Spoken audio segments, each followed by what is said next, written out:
So hi hello everyone and Jai Hind to all of you. मैं मोहित यादव आपको आपकी क्लास यानी क्लास 10th के ये 2 क्वेश्चन जो इसी साल सैम्पल पेपर में आए हुए हैं उनके कराने जा रहा हूँ। यदि आपको ये सवाल आते हैं तो आप इन्हें बिना इसे देखे पहले ही करें, और यदि नहीं आते हैं तो हमारे साथ करें, हमारे साथ ना करें, हमारे साथ समझें उसके बाद करें। 5 नंबर का क्वेश्चन है, 2 लग रहे होंगे पर कोई एक ही करना था, पर बता दोनों रहे। चॉइस इज योर्स, क्योंकि मोर और लेस सेम ही होंगे डिफ़िकल्टी वाइज या इजीनेस, ठीक है ना। और अच्छे क्वेश्चन है इसलिए मैंने ये लिए। अच्छे क्वेश्चन कराना ही मेरा पर्पस है। ऐसे आलतू फालतू 1 आध नंबर वाले क्वेश्चन भी कराएंगे जब आपको ज़रूरत होगी तब, ठीक है। चलिए तो मैं बता दूं आपको, इस क्वेश्चन का डायग्राम ये है, ये कुछ बना है, अभी पढ़ते हैं क्या बना है, ठीक है। कह रहा है एक कोनिकल वेसल है, दिख रही होगी, ये कोनिकल वेसल है, ठीक है, ऑफ रेडियस 6 सेंटीमीटर, उसकी रेडियस है 6 सेंटीमीटर, ठीक है। हाइट है 8 सेंटीमीटर, यहां से यहां तक दिया भी है 8, ठीक है। Completely filled with the water, ये पूरा भरा हुआ है, किससे? पानी से, अच्छी बात।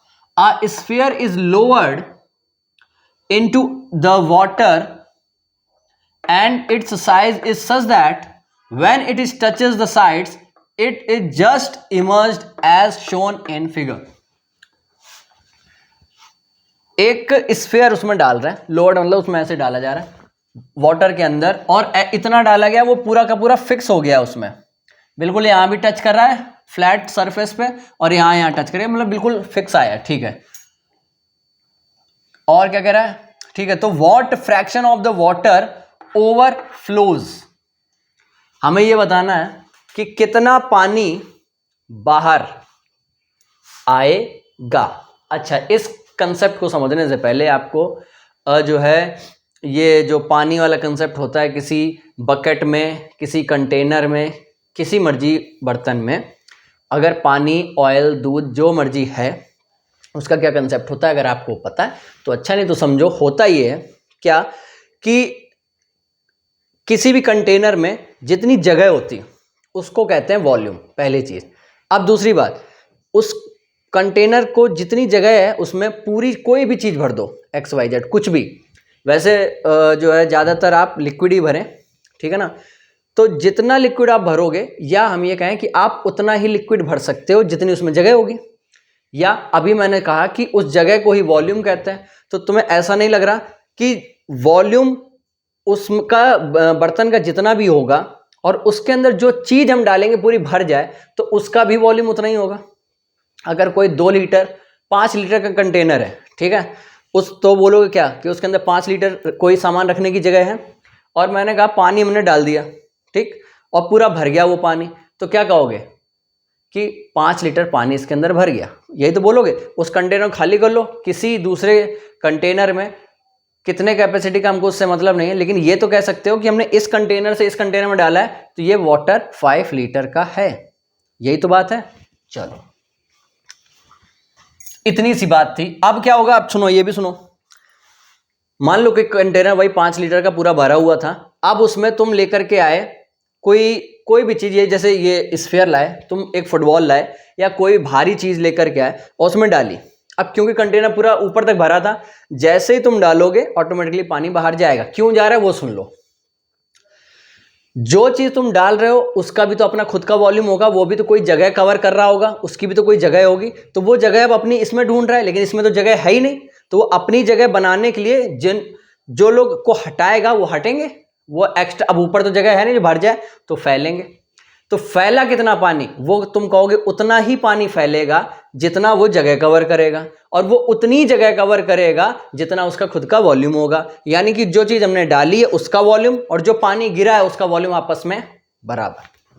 इतनी सी बात है। यदि आप ये समझते हैं तो आप समझदार हैं, और यदि आप नहीं समझते तो आप ज्यादा समझदार हैं।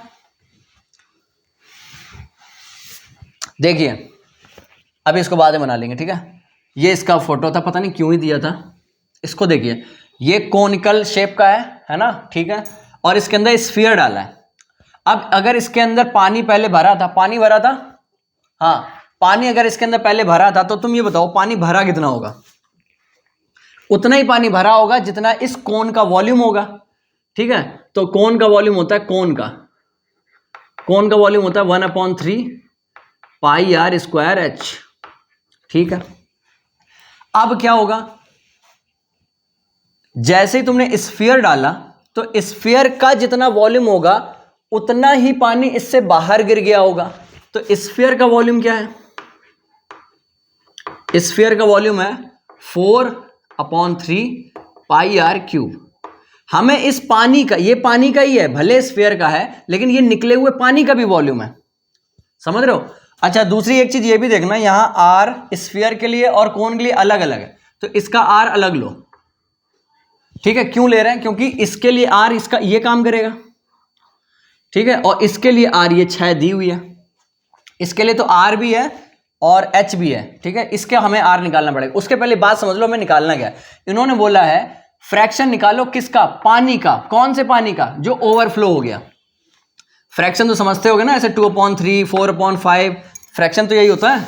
तो हमें फ्रैक्शन निकालना है, यानी कि हमको ये 4/3 पाई आर क्यूब अपॉन क्या लिखोगे? अपॉन टोटल पानी कितना था? टोटल पानी कितना था? इतना ही। कोन का वॉल्यूम बोले या टोटल पानी बोले, बात तो सेम है। पाई आर स्क्वायर एच, 3 से ये 3 कैंसिल आउट होगा, पाई से पाई कैंसिल आउट होगा। अब जो रह गया वो लिखो आर की पावर 3, 4 भी रह गया, 4 आर की power 3 upon R square H.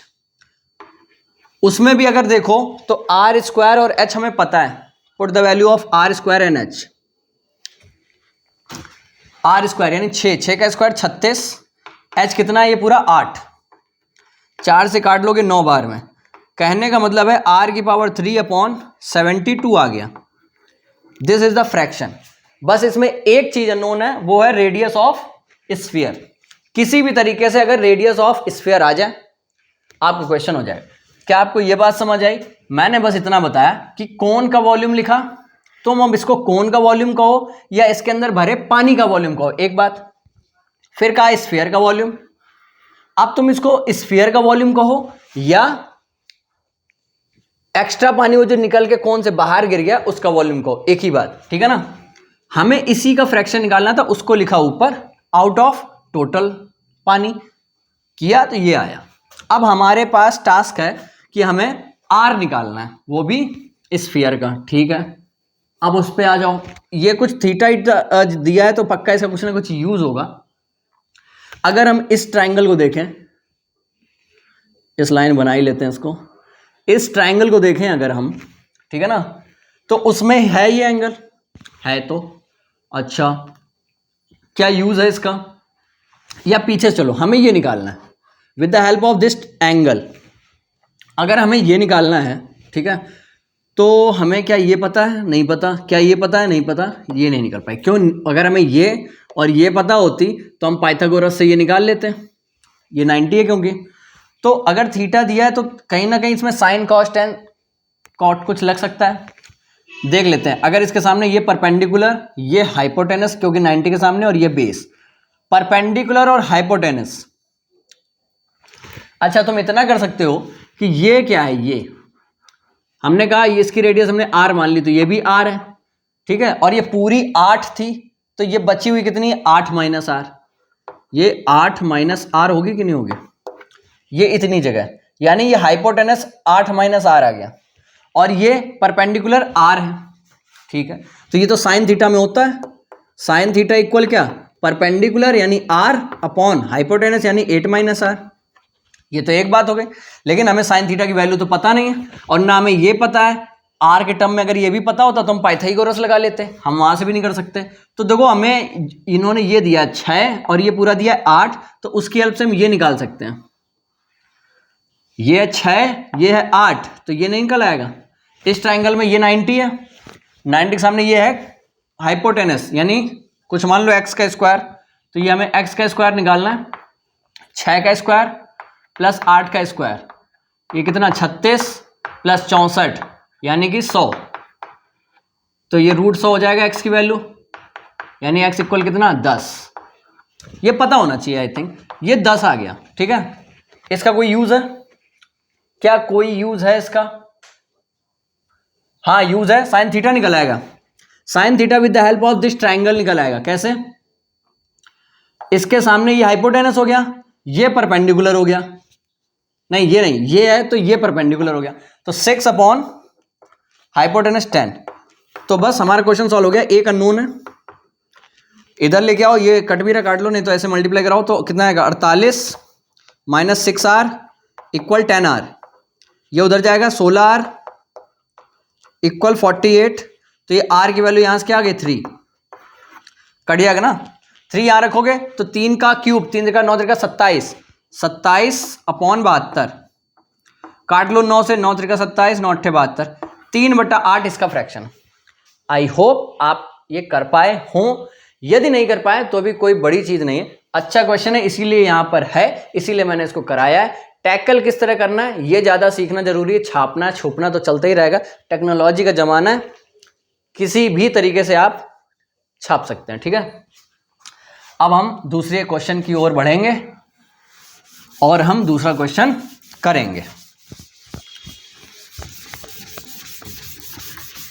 एक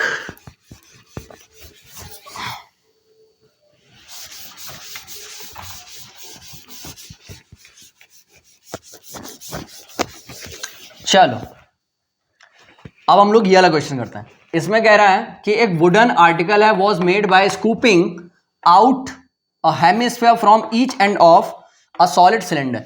स्कूपिंग से समझ में आया, इसके पहले भी एक क्वेश्चन आया था, मैंने 2024 में जो जितने भी सेट आए थे मैथ्स के सारे करा रखे, उन्हीं में एक क्वेश्चन आया हुआ था। मैंने पहले ही बताया क्वेश्चन वही रिपीट होते हैं, बशर्ते आपने कभी किया हो, नहीं किया होगा नया लगेगा तो हम ही नहीं कर पाएंगे फर्स्ट अटेम्प्ट में। ठीक है ना, तो आप बेहतर समझते हैं अपने आप को। सिलेंडर है, स्कूप मतलब वो नहीं ऐसे आइसक्रीम का स्कूप निकालते हैं, तो देखना सिलेंडर बनाते हैं एक, ये सिलेंडर है, इसमें ये ऐसे स्कूप निकल रहा है हेमिस्फेरिकल शेप का, कुछ ऐसी कहानी है। अब तुम कहोगे कि ये हमने रेक्टेंगल बनाया, रेक्टेंगल नहीं, ये सिलेंडर ही है। ठीक है, ये रेक्टेंगल नहीं है, सिलेंडर ही है। अच्छा, और कुछ गिवन है इसका, कह रहा शोन इन फिगर, तो फिगर का कोई रोल नहीं था, तुम देखना सैंपल पेपर तो पता चलेगा। If the height of the cylinder is 10 centimetre, height दी है कितनी 10।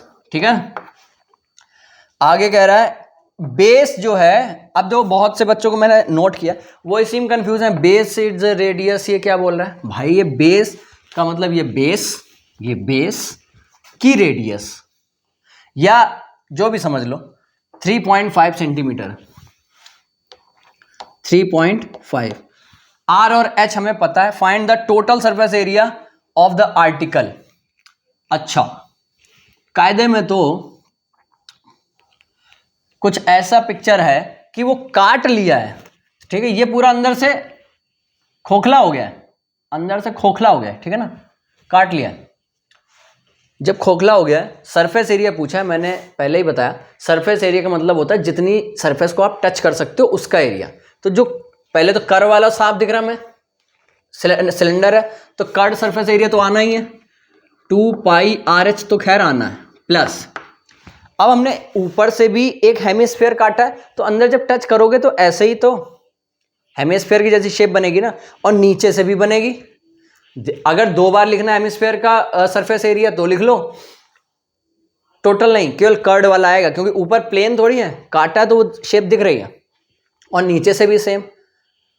तो अगर दोनों को मिला दोगे तो सर्कल का इस जो है सरफेस एरिया आ जाएगा, जो कि कितना होता है 4/4πr²। और रही बात यहाँ पे आर की, तो दोनों के लिए सेम है, एच इसमें है केवल। तो ये तो इजी क्वेश्चन था, इससे आसान आप ये कर सकते थे, 2π कॉमन है। इस तरह के क्वेश्चनों में ज़्यादातर कैलकुलेशन लास्ट में किया करें, उसके पहले यदि आप कॉमन वगैरह लेना जानते हैं तो लिया करें, है ना। आर भी कॉमन है, यहाँ रह गया एच, यहाँ रह गया 2r। ये तो काफ़ी आसान था क्वेश्चन, देख लेना कहीं हम गलत ही ना कर रहा हूँ, गलत तो खैर किया नहीं। आर कितना है? आर है 3.5, तो उसको हम 7/2 लिख लें।